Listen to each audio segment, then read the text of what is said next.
Language अलग है, वो लोग अलग धर्म को मानते हैं, लेकिन फिर भी वो सब क्या है, एक है। ये सबसे अच्छा उदाहरण है यूनिटी इन डाइवर्सिटी। फिर है economic activities.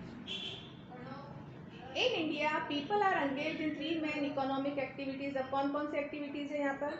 Most people in rural areas are engage in agriculture and related activities such as dairy products, fishing and forestry.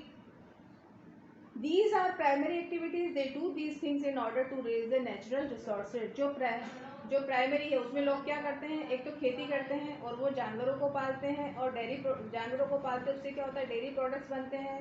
कुछ लोग जो होते हैं वो मछलियाँ पालन करते हैं और इस तरीके से वो अपनी आजीविका चलाते हैं।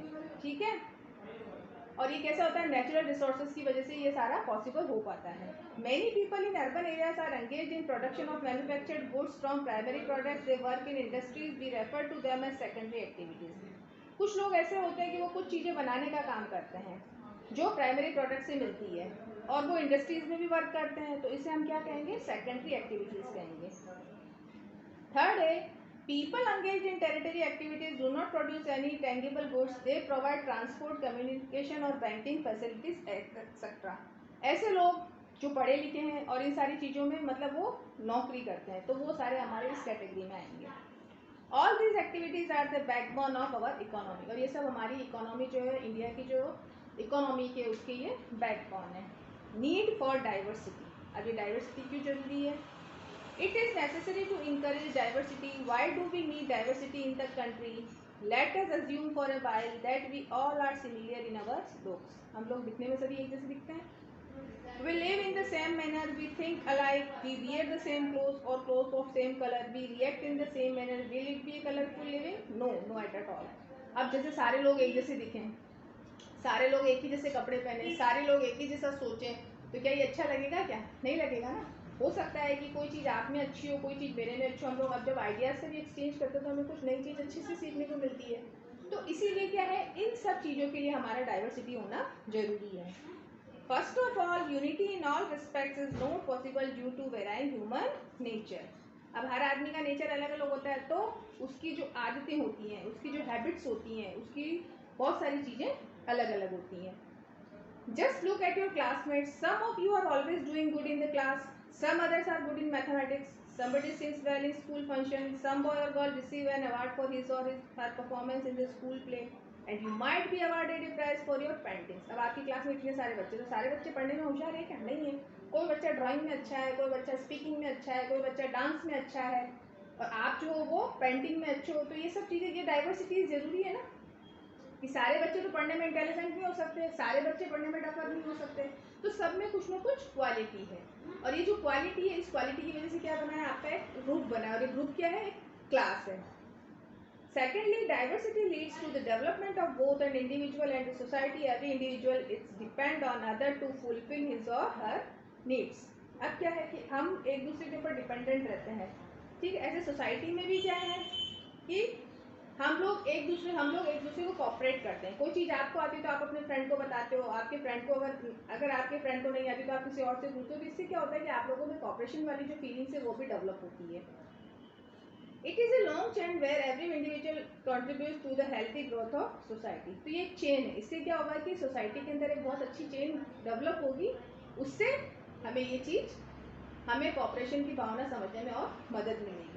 Can you imagine a school without student and teacher or a factory without worker and manager? आप इमेजिन कर सकते हो, अगर जैसे आप लोग बच्चे स्कूल में नहीं होगे तो टीचर आके क्या करेगा? और अगर आपको पढ़ाने के लिए टीचर नहीं तो आप क्या करोगे? कुछ नहीं कर सकते। फैक्ट्रीज में काम करने के लिए हमें वर्कर की जरूरत होती है, उस सारे काम को डील करने के लिए हमें मैनेजर्स की जरूरत होती है। तो जहाँ पर जिसकी आवश्यकता होती है वहाँ पर वो व्यक्ति जब मौजूद होता है तो क्या होता है, उससे हमारी जो प्रोसेस है वो चलती रहती है। Is it possible to construct a house without a masoon, carpenter, plumber and electrician? आप एक घर बनाना चाह रहे हो और घर को क्या इन सब के बिना आप बना सकते हो? क्या नहीं बना सकते हो? Answer is no. These varied interests and skills bring people together and make them interdependent. जब ये सारी चीज़ें क्या होती है, अब एक मकान बनाने के लिए हमें इतने सारे लोग चाहिए, तो जब ये लोग आपस में मिलेंगे तो क्या होगा, इनमें कॉपरेशन आएगा कि हाँ इनका काम ये करेगा। ऐसा तो नहीं कि एक ही व्यक्ति सारा काम कर लेगा। तो इससे क्या होगा, उन लोगों में मेलजोल बढ़ेगा और वो अपनी इस फीलिंग को अच्छे से डेवलप करेंगे और उस मकान को बहुत सुंदर बनाएंगे। This process of coming together of people from different backgrounds, faith and experience bring unity in diversity. अब जो लोग हैं, हो सकता है कोई उसमें मसूद हो, बंगाली हो, कोई पंजाबी हो, लेकिन वो लोग अलग अलग रिलीजन से तो आए हैं, लेकिन वो वहाँ साथ एक साथ काम कर रहे हैं, तो ये भी एक डाइवर्सिटी में, यूनिटी में डाइवर्सिटी का बहुत अच्छा एग्जाम्पल है. India's diversity has been considered as a source of our strength. During the time when India was fighting against the British rule, people from different walks of life united in the struggle for independence. It was a unique show of India's unity. आप लोगों को पता है कि हमारा जो India था वो पहले इंडिपेंडेंट नहीं था, तो इंडिया के इंडिपेंडेंस के लिए भी काफ़ी सारे धर्मों के लोगों ने, काफ़ी लोगों ने एक साथ इकट्ठे होके हमारी इंडिया को फ्रीडम दिलाने के लिए एक साथ मदद करी. तो ये बहुत अच्छा उदाहरण है एक यूनिटी इन डाइवर्सिटी, और इससे हमारी इंडिया की एकता समझ में आती है कि यहाँ के लोग हमारे देश के लिए कितना कुछ कर सकते हैं. The British rulers practiced the policy of divide and rule because they thought Indians were fundamentally different from one another, but the unity of our people proved them wrong. जो अंग्रेज थे उन्होंने क्या करा, फूट डालो और राज करो. उनको ऐसा लगा कि यहाँ पे अलग अलग तरीके के लोग रहते हैं, तो हम इनको आपस में लड़वा देंगे तो ये एक हो ही नहीं पाएंगे. लेकिन जो हमारे इंडियंस थे उन्होंने इस सोच को उनको बिल्कुल ख़त्म कर दिया. वो लोग साथ में थे और इस साथ की वजह से हमें क्या मिला है, इंडिया की फ्रीडम मिली है.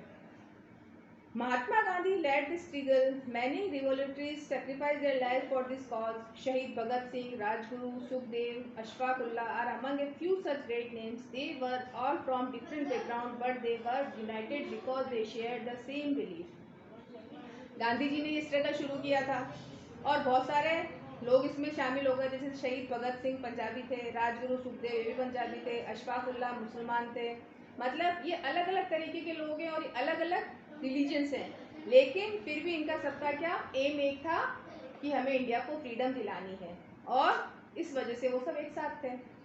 Our constitution recognized 22 languages. These are Assamese, Bengali, Bodo, Dogri, Gujarati, Hindi, Kannada, Kashmiri, Konkani, Maithili, Manipuri, Marathi, Malayalam, Nepali, Uriya, Punjabi, Sanskrit, Santhali, Sindhi, Tamil, Telugu and Urdu. ठीक है, हमारे कितनी है languages constitution में? 22. Language is both a unifying and dividing force. It unifies people who speak the same languages. At the same time, the language may divide people of the country. We must respect all our national languages. Every language has a vast literature. Many good novels are translated from one language to another to enable people to read and appreciate them. This makes our Indian literature varied and rich. अभी जो सभी जो languages है वो अपनी अपनी जगह पे अच्छी है. हम किसी एक लैंग्वेज को अच्छा कहते हैं और किसी एक लैंग्वेज को ख़राब कहते हैं, ऐसा तो नहीं हो सकता ना. सभी लैंग्वेजेस अपनी अपनी जगह पे बहुत अच्छी है. तो इंडियन राइटर्स जितने भी हैं वो क्या करते हैं कि इनका एक दूसरे की लैंग्वेजेस का रिस्पेक्ट करते हैं और वो मानते हैं. जैसे कोई चीज़ इंग्लिश का कोई नॉवेल है और वो जैसे हिंदी भी के राइटर को बहुत अच्छा लगा, तो वो क्या करेगा, सारे लोगों को अगर इंग्लिश नहीं आती तो वो उसको ट्रांसलेट करके हिंदी में भी उस नॉवेल को बना सकता है.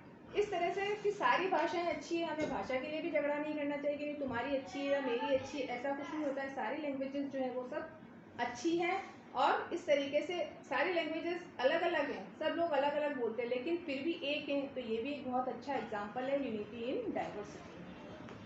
Historical factors that influence the diversity of the region. अब हिस्टोरिकल फैक्टर्स में क्या होता है, India had trade relation with countries of the east and the west from ancient time. India जो है ईस्ट और वेस्ट के इसके बिजनेस रिलेशन रहे हैं. The Indian merchants sold to foreign lands. Likewise, merchants of other countries also came to India to strengthen trade relations. ठीक है, तो दूसरी कंट्रीज से भी हमारे रिलेशन रहे हैं. इसके लिए व्यापार के लिए कई लोग यहाँ पे व्यापार के लिए आए, हम लोग भी कहीं बाहर गए, हमने उनका सामान मंगाया, उनको अपना सामान भेजा. तो इस तरह से क्या दो कंट्रीज के बीच में भी बहुत अच्छे रिलेशन इन लोगों के रहे हैं. In the course of inventions many kings and nobles from different lands came to India and settled here. काफ़ी सारे जो लोग थे वो बाहर से यहाँ सिर्फ व्यापार करने आए लेकिन वो यहीं आके बस गए. ठीक है, they brought their belief, thoughts, culture and tradition with them. तो जो लोग बाहर से आए हैं, जैसे कि हम लोग यहाँ भीलवाड़ा में रहते हैं ना, अब भीलवाड़ा में क्या है, बहुत सारे लोग बाहर से आए हुए हैं. जैसे फॉर एग्जांपल हम लोग बिहार का ले लें या बंगाली का ले लें या पंजाबी का ले लें. तो वो लोग जब आते हैं यहाँ पर तो वो लोग क्या करते हैं कि अपने साथ अपने वो थॉट्स भी लाते हैं, उनके फेस्टिवल्स भी लेके आते हैं, उसको वो वहाँ